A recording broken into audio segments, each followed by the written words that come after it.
Lumabas mula sa kanyang karawahe si Princess Jiangsu at agad niyang napansin ang kakaibang galaw na ginawa ng ating bida.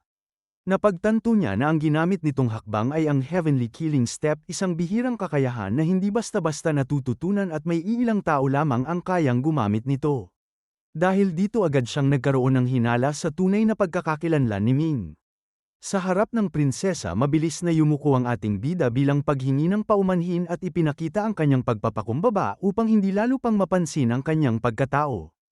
Ipinaliwanag niya na may nagawa siyang pagkakamali sa karawahe ng prinsesa ngunit sa kabila nito ay hindi niya maalis sa kanyang isipan ang biglaang paglitaw ni Princess Jiangsu at ang posibilidad na siya ay nakilala na.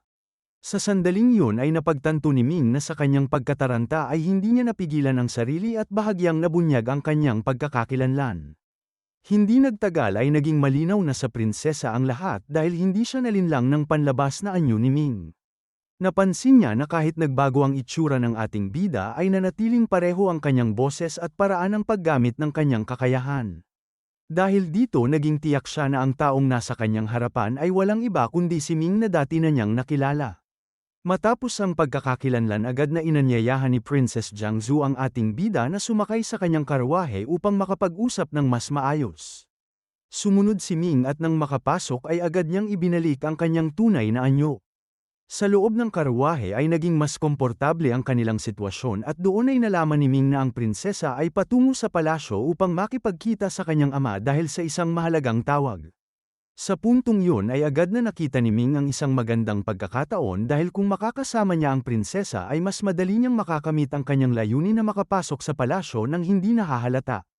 Upang mapalapit ang loob ng prinsesa naglabas ang ating bida ng isang napakahalagang prutas na kilala bilang Chanjiao fruit at ibinigay ito bilang regalo. Ang prutas na ito ay may napakalakas na epekto at kayang magpabilis ng pag-angat ng lakas ng isang martial god dahilan upang maging napakahalaga nito sa sinumang makakakuha. Nang makita ito ni Princess Jiangsu ay hindi niya maitago ang kanyang pagkagulat at bahagyang nahihiya dahil sa napakahalaga ng ibinibigay sa kanya. Gayunpaman sa kabila ng halaga nito ay hindi niya ito agad tinanggap dahil alam niyang wala siyang maibabalik na katumbas nito kay Ming at ayaw niyang magkaroon ng utang na loob. Sa kabila ng pagtanggi ng prinsesa hindi sumuko si Ming at patuloy siyang nagbigay ng dahilan upang tanggapin ito bilang simpleng regalo ng isang kaibigan. Ipinakita niya ang pagiging magaan ng kanyang pakikitungo at sinubukang alisin ang bigat ng sitwasyon upang maging natural ang pagtanggap nito. Gayunpaman hindi pa rin basta nagpadaig ang prinsesa at ipinakita pa ang kanyang inis sa pamamagitan ng pag-alala sa mga nakaraan nilang engkwentro kung saan naramdaman niyang nalamangan siya ng ating bida. Dahil dito nagbago ng taktika si Ming at sa halip na ipilit ang mahalagang prutas ay naglabas siya ng mas karaniwang mga prutas upang gawing mas simple ang sitwasyon. Sa ganitong paraan ay nabawasan ang bigat ng alok at naging mas natural ang pag-aalok niya ng pagkain. Napansin ito ng prinsesa at kahit may pag-aalinlangan ay kinuha niya ang mga prutas at piniling hatiin ito upang sabay nilang kainin. Sa sandaling yun ay nakaramdam si Ming ng kasiyahan dahil kahit papaano ay tinanggap ng prinsesa ang kanyang alok at naging mas magaan ang kanilang samahan. Para sa ating bida ito ay isang mahalagang hakbang upang mapalapit sa prinsesa at magamit ang pagkakataon upang makapasok sa loob ng palasyo nang hindi nagdudulot ng hinala.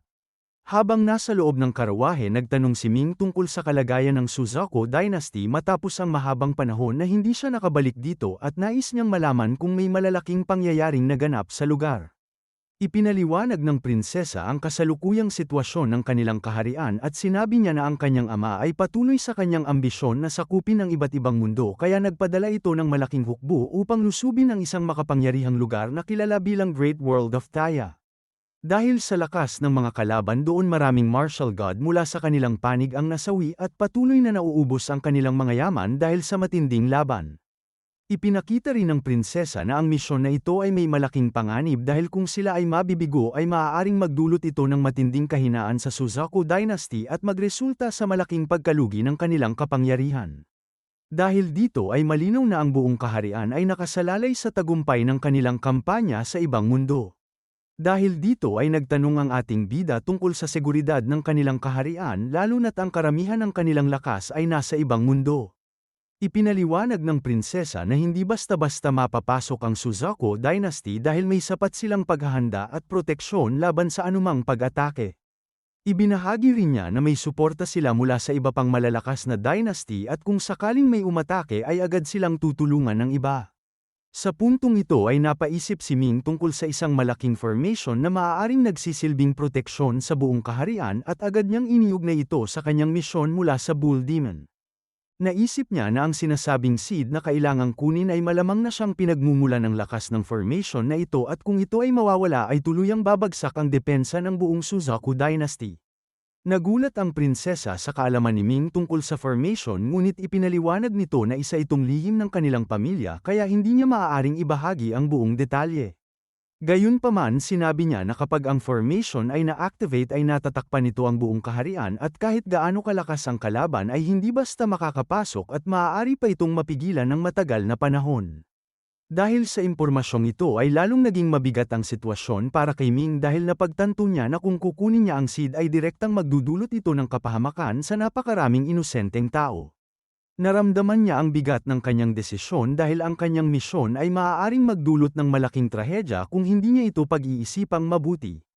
Matapos ang seryosong usapan ay nagbago ang paksa at napunta ito sa personal na buhay ni Ming kung saan nabanggit ng prinsesa ang tungkol sa kanyang kasal kay Feng Shi. Ipinahayag ni Ming na ang kasal na ito ay hindi tunay kundi isang kasunduang ginawa lamang para sa kanilang sariling layunin at walang tunay na emosyon na nakapaloob dito. Dahil dito ay natawa ang prinsesa at bahagyang kinutya ang ating bida dahil sa pagkakaiba ng kanilang antas ng lakas. Sa kabila ng sinabi ng prinsesa ay nanatiling kalmado si Ming kahit na naramdaman niya ang bahagyang paghamak sa kanyang kakayahan. Hindi niya ito pinansin at piniling ituon ang kanyang pansin sa mas mahalagang bagay na kanyang kinakaharap. Pagdating nila sa Suzaku Palace agad na dinala ng prinsesa si Ming sa loob at pinatuloy sa kanyang silid bilang isang bisita. Inutusan niya ang kanyang tagapaglingkod na alagaan si Ming habang siya ay pupunta upang makipagkita sa kanyang ama. Iniwan ng prinsesa ang ating bida na may malinaw na paalala na manatili lamang sa loob at huwag maglibot sa palasyo. Habang wala ang prinsesa inas-ikaso ng tagapaglingkod si Ming at naghain ng pagkain at inumin upang maging komportable ang kanyang pananatili. Sa tahimik na sandaling ito ay nagkaroon sila ng maikling pagpapakilala kung saan nalaman ni Ming na ang tagapaglingkod ay matagal nang kasama ng prinsesa at nagsilbi bilang kanyang tagapag-alaga mula pagkabata. Ipinahayag ng tagapaglingkod ang kanyang pinanggalingan at damdamin kung saan sinabi niya na siya ay mula sa isang mababang uri ng pamilya ngunit itinuring niya ang prinsesa na parang sarili niyang anak kaya labis niya itong pinapahalagahan.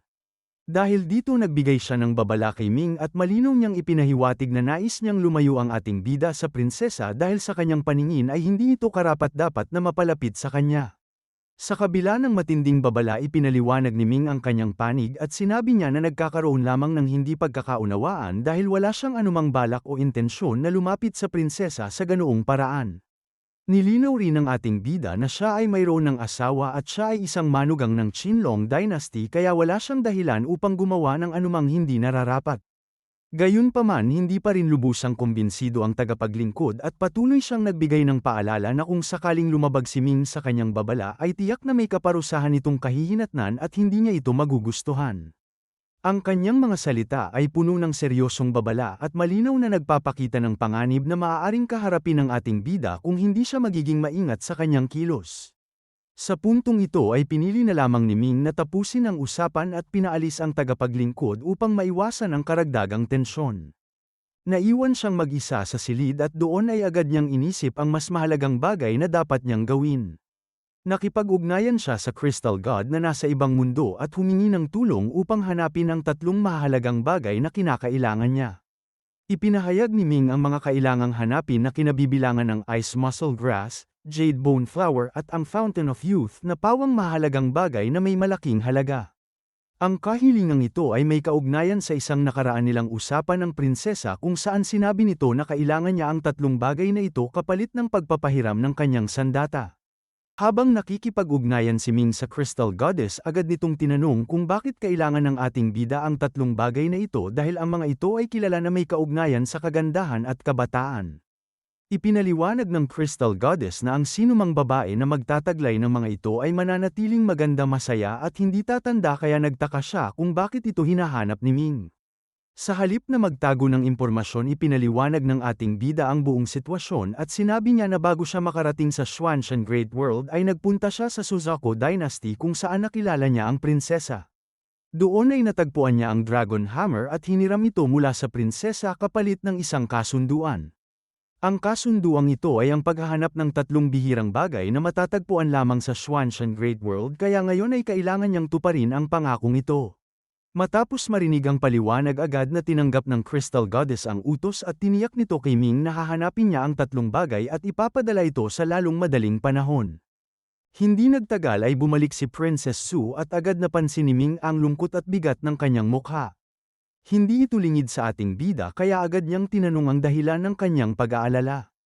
Sa kanyang paliwanag ay ibinahagi ng prinsesa na ang kanilang hukbo na pinamumunuan ng kanyang ama ay nakaranas ng matinding pagkatalo sa Taya Great World at ang sitwasyon doon ay lalong lumalala. Ipinaliwanag niya na maraming martial gods ang nasawi at ang kalaban na kanilang kinakaharap ay hindi pangkaraniwan dahil mayroong mga makapangyarihang nilalang sa kagubatan na hindi kayang labanan ng karaniwang hukbo. Ang mga nilalang na ito ay kabilang sa mga sinaunang demon gods na may kapangyarihang halos hindi masukat at kayang makipagsabayan kahit sa pinakamalalakas na mandirigma. Habang nakikinig, napaisip si Ming at unti-unting iniuugnay ang lahat sa Bull Demon God na kanyang nakasalamuha dahil ang kapangyarihan na inilalarawan ng prinsesa ay kapareho ng lakas na kanyang naramdaman noon. Naisip niya na maaaring may koneksyon ang mga pangyayaring ito at ang misyon na ibinigay sa kanya. Ipinagpatuloy ng prinsesa ang kanyang paliwanag at sinabi na ang mga tinutukoy na demon gods ay kabilang sa 9 na pinakamakapangyarihang nilalang na matagal nang umiiral at bawat isa sa kanila ay may kakayahang wasakin ang buong hukbo ng isang dynasty. Dahil dito ay hindi nakakapagtaka na nahihirapan ang kanilang ama sa pakikipaglaban. Lalong nabahala ang prinsesa nang sabihin niya na kung magpapatuloy ang ganitong sitwasyon ay maaaring maging target din ang kanilang sariling kaharian at magdulot ito ng napakalaking kapahamakan sa milyon-milyong mamamayan. Ang takot at pag-aalala sa kanyang tinig ay malinaw na nagpapakita ng bigat ng sitwasyon na kanilang kinakaharap. Matapos ipaliwanag ang lahat, nagpaalam ang prinsesa dahil kailangan niyang makipagpulong sa iba pang miyembro ng royal family upang pag-usapan ang susunod na hakbang. Iniwan niya si Ming sa palasyo at pinayuhan na manatili lamang sa loob at huwag makialam sa problema dahil ang usaping ito ay para sa royal family lamang. Nang makaalis ang prinsesa, naiwan si Ming na nag-iisip at unti-unting binuo sa kanyang isipan ang mga piraso ng impormasyon na kanyang nalaman. Sa kanyang pag-iisip ay napagdesisyonan niyang kumilos at alamin ang katotohanan sa likod ng formation na konektado sa misyon ng Bull Demon God. Sa isang iglap, mabilis na kumilos ang ating bida at lihim na nagtungo sa ilalim ng lupa kung saan matatagpuan ang napakalaking formation na siyang pinagmumulan ng lakas ng buong Suzaku Dynasty. Sa ilalim ng Suzaku Palace ay makikita ang napakalawak at komplikadong formation na binuo mula sa hindi mabilang na talismans na nagsisilbing pundasyon ng napakalakas na depensa ng buong kaharian, at bawat isa sa mga ito ay naglalaman ng maselang enerhiya na konektado sa kabuuang sistema. Maingat na gumalaw si Ming gamit ang kanyang underground boat habang unti-unti siyang lumalapit sa pinakasentro ng formation kung saan matatagpuan ang pinakaimportanteng bahagi nito, at sa bawat galaw ay ramdam niya ang bigat ng kapaligiran na parang anumang pagkakamali ay maaaring magdulot ng agarang kamatayan. Sa pagdaan ng ating bida sa napakaraming talismans na tila umaabot sa milyon at bilyon ay mas lalong naging malinaw sa kanya kung gaano kahalaga ang lugar na ito at kung bakit ito binabantayan ng ganitong klaseng sistema, dahil hindi ito simpleng proteksyon kundi isang mekanismo na kayang hadlangan kahit ang pinakamalalakas na kalaban. Pagdating niya sa gitna ay nasilayan niya ang perlas na siyang pinagmumulan ng lakas ng buong formation, at doon niya lubos na naunawaan na ang Royal Family Formation na ito ay binuo mula sa pagsasama-sama ng humigit kumulang 99,000 maliliit na formation upang makabuo ng isang napakalaking depensa na halos imposibleng sirain. Napansin ni Ming na ang paligid ng perlas ay puno ng mga patibong na sadyang inilagay upang pigilan ang sinumang magnanais na kunin ito, kaya kinailangan niyang bumaba mula sa kanyang underground boat at maglakad ng dahan-dahan habang sinusukat ang bawat hakbang na kanyang ginagawa. Sa bawat galaw ng ating bida ay malinaw ang panganib, dahil kahit isang maling galaw o kahit isang patak ng pawis ay maaaring mag-activate ng isang patibong na tiyak na maglalagay sa kanya sa sitwasyong wala nang kawala, kaya ang kanyang pag-usad ay naging mabagal ngunit kalkulado. Tumagal ng isang buong oras ang paglapit ni Ming sa core kahit na ilang hakbang lamang ang distansya, dahil sa tindi ng pag-iingat na kinakailangan upang maiwasan ang mga patibong na nakapaligid dito. Mula sa malayo ay minasdan niya ang perlas at doon niya napagtanto na ito ang hinahanap ng Bull Demon God at kinumpirma ni Baeming na ito ay ang Tianyuan Pearl na isang sinaunang kayamanan na isinilang kasabay ng pagbuo ng Tianyuan Great World at nagtataglay ng kapangyarihang konektado sa mismong Tianyuan Continent. Naramdaman ni Ming na ang perlas na ito ang pinakabuod ng buong formation at sino mang hahawak dito ay agad na magpapagana ng bahagi ng kapangyarihan ng Tianyuan Continent na kahit maliit lamang ay sapat na upang lipulin ng isang martial god o kahit isang demon god. Sa puntong ito ay malinaw sa ating bida ang tunay na layunin ng Bull Demon God dahil nais nitong gamitin siya upang kunin ang perlas at kapag nangyari ito ay tuluyang mawawala ang proteksyon ng Suzaku Dynasty at agad itong lulusubin ng mga halimaw at hukbo ng mga Demon God na magdudulot ng malawakang pagkawasak.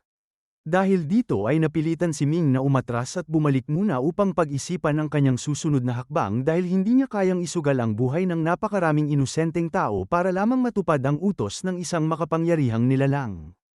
Pagbalik niya ay ipinaliwanag ni Baeming kay Ming na siya ay tuluyan ng minarkahan ng Bull Demon God kaya saan man magtago ang ating bida ay hindi siya makakatakas dahil ang ganitong uri ng nilalang ay may kakayahang hanapin ang kanyang target at hindi ito titigil hanggat hindi nito nakakamit ang nais nito.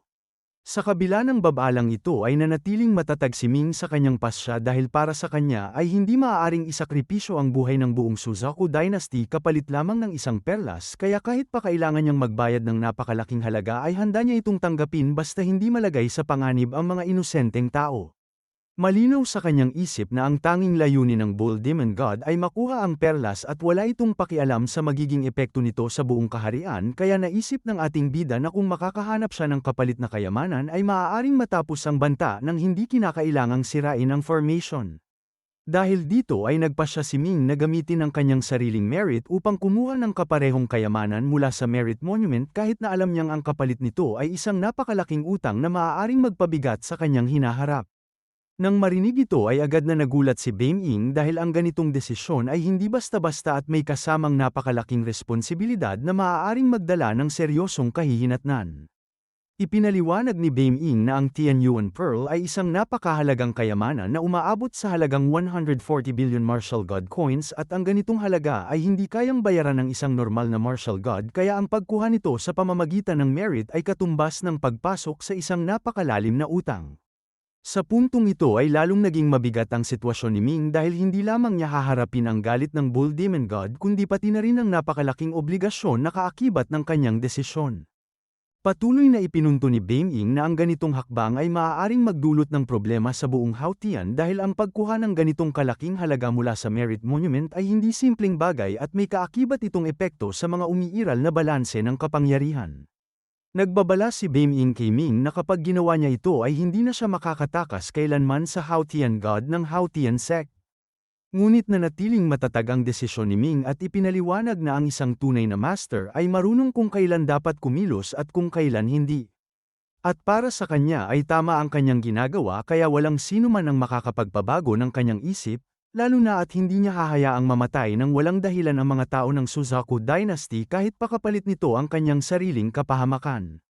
Inutusan ni Ming si Little Qiang na dalhin ang Tianyuan Pearl at ibigay ito sa Bull Demon God sa Demon Forest upang tuluyang matapos ang kanilang kasunduan upang sa sandaling ito ay hindi na siya hahabulin ng naturang nilalang. Nag-alinlangan si Little Qiang at ipinaalala kung gaano kahalaga ang Pearl ngunit ipinaliwanag ni Ming na ito ay bunga ng kanyang pagkakamali dahil ninakaw niya ang mga prutas mula sa hardin ng Bull Demon God kaya nararapat lamang na bayaran niya ang kapalit nito. Tinanggap ni Little Qiang ang utos at mabilis na umalis habang dala ang Pearl sa kanyang bibig upang maisakatuparan ang misyon. Lumipat ang tagpo sa Demon Forest kung saan matagumpay na naibigay ni Little Qiang ang Pearl sa Bull Demon God at matapos itong hawakan ay kinumpirma ng halimaw na ito nga ang Heavenly Pearl na kanyang hinihingi. Habang kaharap ang napakalakas na nilalang ay labis ang takot ni Little Qiang dahil naramdaman nito ang napakalaking agwat ng kanilang lakas at tila kayang tapusin ng Bull Demon God ang kanyang buhay sa isang iglap lamang. Ipinahayag ng Bull Demon God na nasiyahan nito kay Ming dahil hindi siya nito binigo at agad nitong inutusan si Little Qiang na iparating na tapos na ang kanilang kasunduan at wala na silang anumang ugnayan mula ngayon. Nagbago muli ang tagpo at ipinakita ang palasyo kung saan kasama ni Ming si Princess Zhu at nagtanong ito kung may naisip na ba silang paraan upang matulungan ang kanyang ama. Ipinaliwanag ng prinsesa na nakabuo sila ng plano na magsagawa ng isang fundraiser kung saan mag-iimbita sila ng maraming young master at mangangalap ng pondo upang makapag-recruit ng mga bagong sundalo at ipadala ang mga ito sa Great World of Taya upang suportahan ang kanilang ama. Nabigla si Ming sa narinig at sa kanyang pag-iisip ay tila hindi niya ito sineryoso dahil mahirap paniwalaan na basta na lamang magbibigay ng pera ang mga tao sa ganitong paraan. Ipinaalam ng prinsesa na gaganapin ang pagtitipon kinabukasan at inanyayahan si Ming na sumama sa kanya upang dumalo sa naturang okasyon kasama ang mga young master na handang gumastos. Tumanggi si Ming at ipinaliwanag na mapanganib para sa kanya na makita sa ganoong lugar dahil maaaring magdulot ito ng malaking problema. Ngunit hindi sumuko ang prinsesa at iminungkahi na baguhin ito ang kanyang anyo upang hindi siya makilala at sa ganoong paraan ay makakasama pa rin siya ng walang panganib. Nag-alinlangan si Ming at sinabi na hindi ganoon kadali ang kanyang sinasabi ngunit hinila siya ng prinsesa papunta sa kanyang silid at nagpumilit na siya ang baalang mag-ayos ng kanyang itsura upang walang makakilala sa kanya dahil bilang magkaibigan ay nais niyang makasama ito. Sa huli ay napilitang pumayag si Ming ngunit nilinaw nito na sasama siya ngunit hindi na kinakailangan pang ayusan siya ng prinsesa. Muling binago ni Ming ang kanyang anyo at ginamit ang anyo ni Long Xiaobai na agad napansin ng prinsesa kaya sinabi nito na maayos at kahanga-hanga ang kanyang bagong anyo at tila mas lalo pa itong naging kaakit-akit sa paningin. Nagbiro ang prinsesa at tinukso si Ming na kung patuloy nitong papalitan ang kanyang anyo araw-araw ay tila araw-araw din magkakaroon ng bagong asawa si Princess Fan Shi at hindi nito napigilan ang sarili na lalo pang asarin si Ming tungkol dito. Dahil sa biro ng prinsesa ay napunta ang usapan sa panunukso at pinalalim pa nito ang biro sa pamamagitan ng pagsasabing kung ganoon ay maaari rin siyang magpalit ng anyo gabi-gabi upang magmukhang may bagong asawa si Ming sa bawat gabi. Hindi nagustuhan ni Ming ang naging direksyon ng usapan kaya agad nitong sinaway ang prinsesa at pinatigil ang walang kwentang mga sinasabi nito. Kinabukasan ay magkasamang sumakay sina Ming at ang prinsesa sa isang karawahe at nagtungo sa gaganaping fundraiser party habang tahimik na umaandar ang kanilang sasakyan sa gitna ng lungsod. Habang nasa loob ng karawahe ay may naalala ang prinsesa at agad nitong ibinahagi ang kanyang iniisip tungkol sa isang taong nakita nito noon na may kaparehong killing technique na ginagamit ni Ming at ang pangalan nito ay Jiwu Jiwu kaya nagsimula itong magduda na si Ming at si Jiwu Jiwu ay iisang tao. Mariing itinanggi ni Ming ang paratang at nagpanggap na walang alam sa sinasabi ng prinsesa at iginiit na wala siyang kinalaman sa Dragon Hammer na nabanggit nito. Hindi naniwala ang prinsesa at ipinahayag na tiyak siya sa kanyang hinala dahil wala nang ibang tao sa buong dynasty na kayang gumamit ng ganoong klaseng teknik kaya kumbinsido itong si Ming nga ang taong ito. Sa huli ay nagkunwaring umayon si Ming at ipinaliwanag na ang tinutukoy ng prinsesa ay ang kanyang pinsan na si Jiwu Jiwu at siya umano ang nagturo rito ng nasabing teknik kaya posible na ito ang nakipag-ugnayan sa kanyang kapatid noon. Ngunit hindi pa rin nagpadaig ang prinsesa at ipinakita na alam nito ang katotohanan at inakusahan si Ming na siya rin ang parehong tao na si Jiwu Jiwu at idinagdag pa na napakasama nito dahil bukod sa pagpapakasal kay Princess Fan Shi ay inagaw pa nito ang babaeng nakatakdang mapang-asawa ng kanyang kapatid. Hindi nagustuhan ni Ming ang sinabi ng prinsesa tungkol kay Lanso kaya agad nitong ipinagtanggol ang dalaga at ipinaliwanag na hindi nito minahal ang kapatid ng prinsesa at hindi rin ito nakatakdang magpakasal dito dahil siya ang tunay na minamahal ni Lanso kaya naganap ang laban nila ni Tai Xiang. Ipinahayag ng prinsesa na hindi niya sasabihin sa kanyang kapatid ang tungkol sa bagay na ito ngunit ipinaalala nito kay Ming na kinuha nito ang Dragon Hammer kaya nararapat lamang na magbigay ito ng kapalit. Kinuha ni Ming ang 3 bagay na kanyang dinala at ipinakita ito sa prinsesa bilang kapalit na tiyak na magiging kapaki-pakinabang dito. Inalala ni Ming na hiniling niya ang 3 bagay mula sa Crystal Goddess at agad naman itong ibinigay sa kanya kaya dinala niya ang mga ito upang ihandog sa prinsesa.